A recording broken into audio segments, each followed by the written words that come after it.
2040లో చంద్రుడిపై జాతీయ జెండా ఎగురవేస్తాం. 2040 నాటికి భారత వ్యోమగామి చంద్రుడిపై కాలుమోపి త్రివర్ణ పతాకాన్ని ఎగురవేస్తాడని కేంద్ర మంత్రి జితేంద్ర సింగ్ ఆశాభావం వ్యక్తం చేశారు. వికసిత్ భారత్ దిశగా దేశంగా వేగంగా అడుగులు వేస్తుందని చెబుతూ అంతరిక్ష రంగంలో ఇది మరో మైలురాయిగా నిలవనుందని తెలిపారు.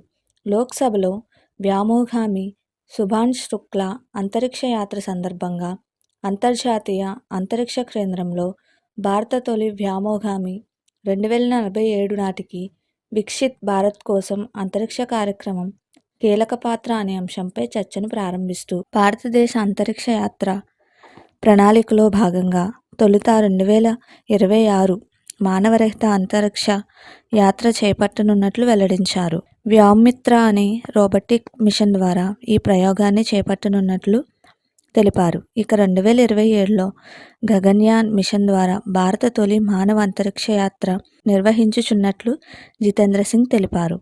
పూర్తిగా భారత్ అభివృద్ధి చేసిన స్వదేశీ మిషన్ అవుతుందని పేర్కొంటూ భవిష్యత్తులో భారత్కు సొంత అంతరిక్ష కేంద్రం అవసరం ఉంటుందని కేంద్రం గుర్తించిందని తెలిపారు.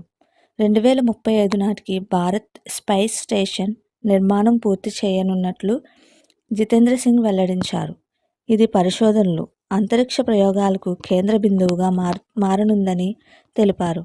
2040లో భారత్ వ్యోమగామి చంద్రుడిపై కాలుమోపి సగర్వంగా భారత్ జెండాను ఎగురవేస్తారని చెప్పారు. ప్రధాని మోదీ అధికారంలోకి వచ్చాక అంతరిక్ష రంగంలో పలు సంస్కరణలు తీసుకువచ్చారని పేర్కొన్నారు. కాగా ఇంటర్నేషనల్ స్పేస్ స్టేషన్కు వెళ్లి చరిత్ర సృష్టించిన గ్రూప్ కెప్టెన్ శుభాంశు శుక్లా సోమవారం ప్రధాని నరేంద్ర మోదీని కలిశారు.